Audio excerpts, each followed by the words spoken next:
Hi there, YouTube. It is I, the one, the only Naudia Exotica.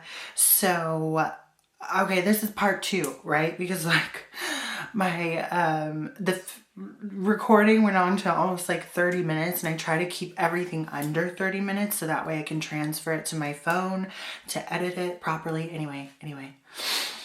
So, where did I leave off? I'm pretty sure I left off on my back. I had the Smile Now, Cry Later clowns. I also had the Stay Strong on my neck.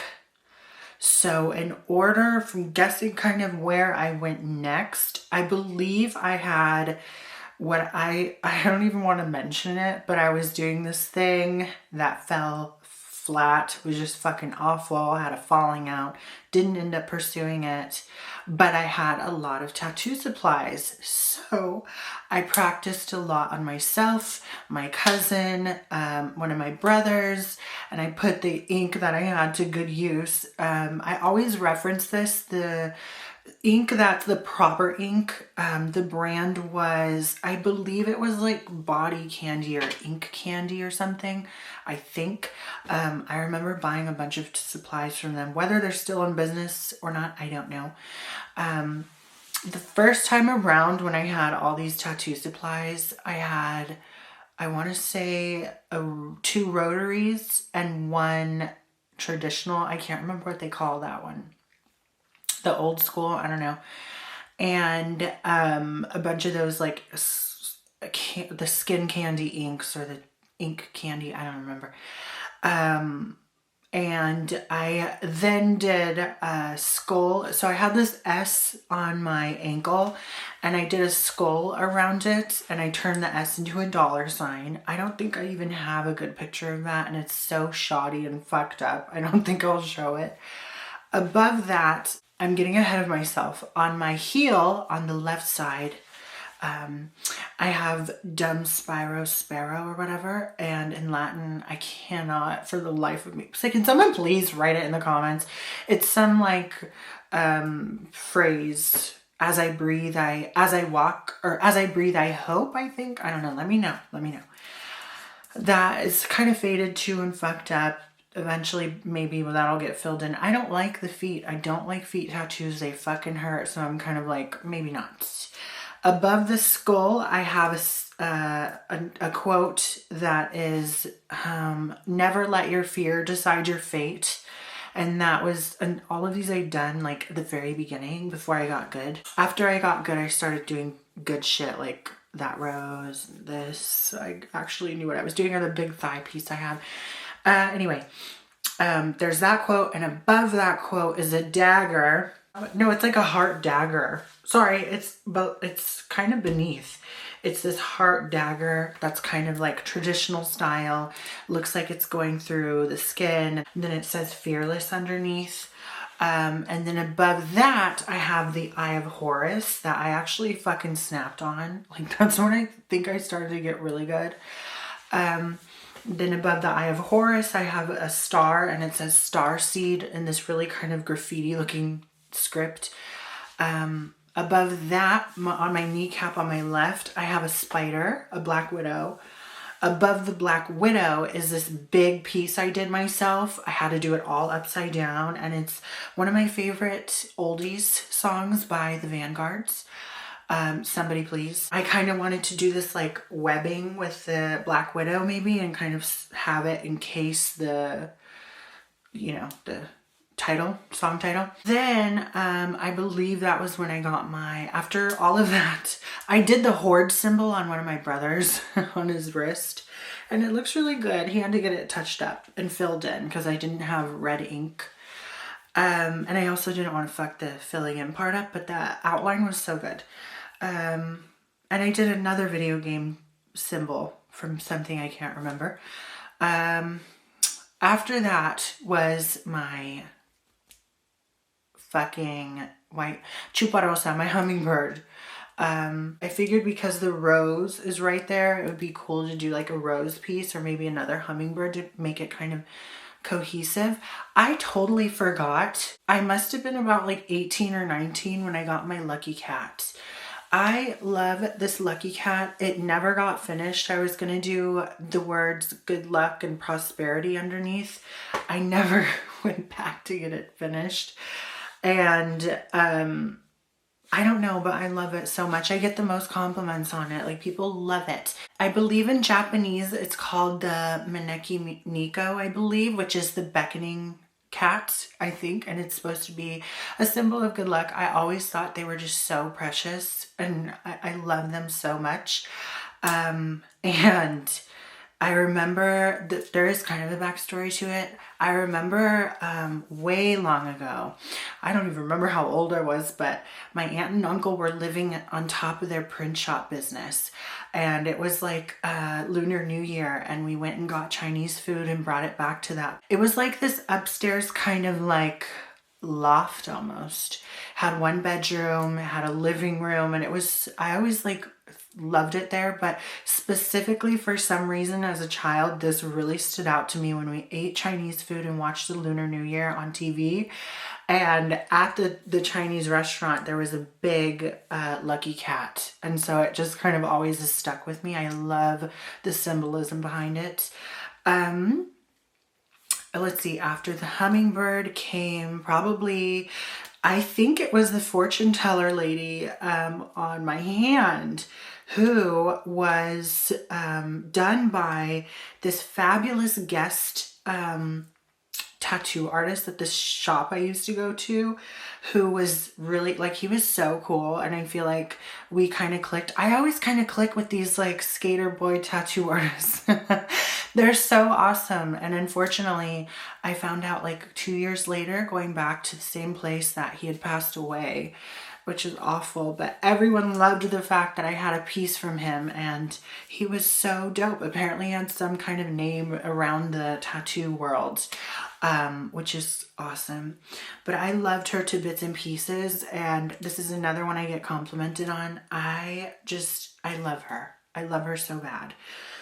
After that, I believe it was the Wanderer. Wanderer, to me, like a wandering spirit, is somebody who, if you believe in reincarnation, it's someone who has been here time and time again and has a lot to do with kind of helping others figure out their potential or figure out their direction, while simultaneously kind of steering away from their path, blending in. A lot to do with kind of being very, very, almost like a helper spirit, just destined to wander the earth, right? Wanderer.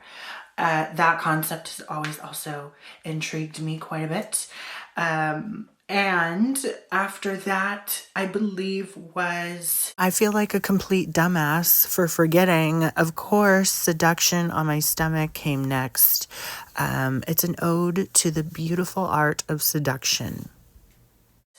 This hand one, which is MOB, Money Over Bitches. No, you know what? I'm getting ahead of myself. I almost don't want to talk about this one because it's just so fucking stupid. You know what? It's a cautionary tale. I went over to a person's house. I have a whole story time about it, and I think like I'm so getting ahead of myself. This happened before the one on my foot. Let me talk about the one on my foot first. It's on the top of my foot, my right foot. That tattoo says Wicked Witch in script, some nice cursive. The guy was strung out. Please don't just don't ever get tattooed by someone who is under any sort of influence of anything. They had to give him something because he had been drinking and he was kind of falling asleep. So listen, I did not know I was going to turn up at this place and it was going to be this whole trap house, okay? But it fucking was. This was right before Corona. This was like right before the lockdowns, and I wanted ink. I was like fiending for a new tattoo. And he had just tattooed one of my homegirls, and he ended up tattooing me. Then after me, he tattooed another friend of my homegirls, and it was a whole fucking night of tattooing. Despite him being on substances, he still did a really good job. I still like it. There might be a few spaces here and there where it does need touching up. And as a matter of fact, my one guy that I go to he did this one, he did my knuckles, he did this one. He offered to touch it up for free, and I didn't take him up on that. I should have. Tattooing the top of the foot really hurts. Anywhere on the foot hurts, but specifically the top. Then what? Okay, so after that was this one. This is so stupid. I have a whole story time. If you go way, way back on my channel, there's a story time about it. Can't remember what I called it. I was like eating pad thai. There's a whole playlist for story times. So just go look on the playlist. Something to do with pad thai, scroll back. That's the story time of that. I don't really feel like getting into it. And then, so then the MOB, Money Over Bitches, the guy who's phenomenal. I remember after he had finished it, he was saying, he's like, I want that. I want MOB on me somewhere. And I was telling him the story about it, and it has a lot to do with this tattoo. You know what? I'll link the video. I'll link the video in the pinned comments.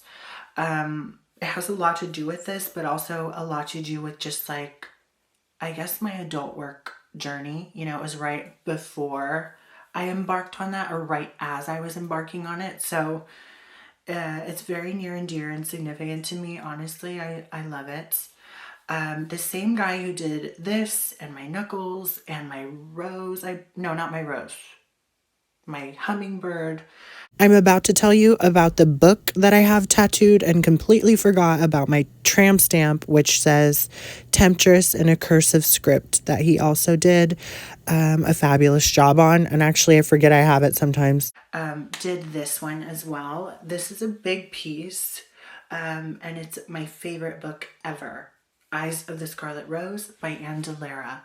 Love it, love it, love it. She just released, well, maybe a month or so ago, 2 months ago, she had released a sequel to it, and I haven't gotten my hand. I have it, I bought it, but I haven't given it a read yet, but I'm so freaking excited to. Honestly, it just goes to show, like, damn, that was months ago. I need to get on it. But this book did so much for me. This book has kind of softened my heart a little bit. It continues to soften my heart.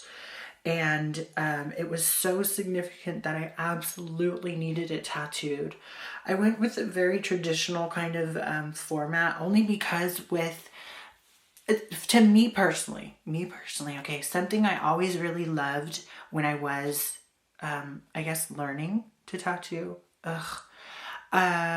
was traditional. I love traditional artwork, but I also really love like the black and white, and I love good banners. Something about banners to me, I don't know, somehow they remind me of childhood, because I remember my one cousin, he'd had this whole thing written out. It was very traditional tattoo style looking things, and kind of gangster, you know, and so it's kind of nostalgic to me. I really love that kind of art form. So he did a really damn good job, and Angelera, I sent it to her. She was floored, and I believe she's referenced this a few different times. I love the book so much. And that brings me, I believe that kind of wraps it up, if I'm not mistaken. Yeah, right? I mean, I guess there are still little ones. Like on this ear, I have some polka dots. I have dots going up around my earlobe. There's a bunch of littler ones. Like on this side, these are all ones that I had done that should probably be touched up and fixed. Specifically this rose right here.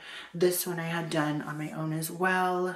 So yeah, just little tiny ones. This rose I'm pretty proud of, if you can kind of see that. Dope. And then I have the word divine. I ended up getting one tattoo covered right here that says endless love. I have the symbol of Jupiter here. I have my grandmother's name.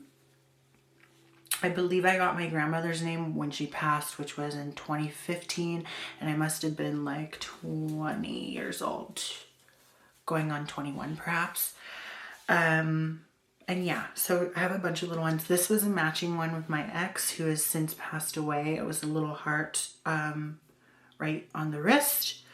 And yeah, that brings me to Exotica, the big old chest piece that I absolutely need to go get finished. I just been too distracted, too in the mix, and preoccupied with my things going on. I need to go. He's still on my Snap. So both tattoo guys are on my Snap. So there's that. But I don't know, just in case he's always traveling around and like, I don't want to miss him. I don't want him to like move somewhere. I need to go get it finished. I really do. One of these days I will, and it will be a whole other video, but there is a video of this piece on my YouTube as well. So, and obviously if I plan on any other tattoos, which eventually would be cool, I will certainly be doing maybe vlogs or whatever have you. But it just, to wrap this up, essentially tattoos now, I feel like I've been there, done that in a way. It's not, there's no thrill to it as much as there used to be. Like, again, as a teen, being crazy and troubled and just too unruly, I feel like I kind of got all of that out of my system. So it's never been this big thing. Now it's like, well, when they come, they come. You know, it's kind of that kind of a situation. I also wanted to start my sleeve on this side. I need to finish all this, get all that touched up. Yeah, so I'm sure I probably missed a few, but that's the majority, okay? And if you have any questions, comments, concerns, or video requests, feel free to email me. My email is naudiaexotica@gmail.com. Follow all my links at naudiaexotica.com. And also don't forget to read my blog, which is nadiascuriotrove.com. You can also make your way over to patreon.com/NaudiaExotica for exclusive content you don't see on here. And then I also have an Amazon storefront, and that is amazon.com/shop/NaudiaExotica. If you've ever seen anything in my videos or live streams, I suggest going over there and checking that out. And until the next video, which is tomorrow, you will be hearing from me very soon.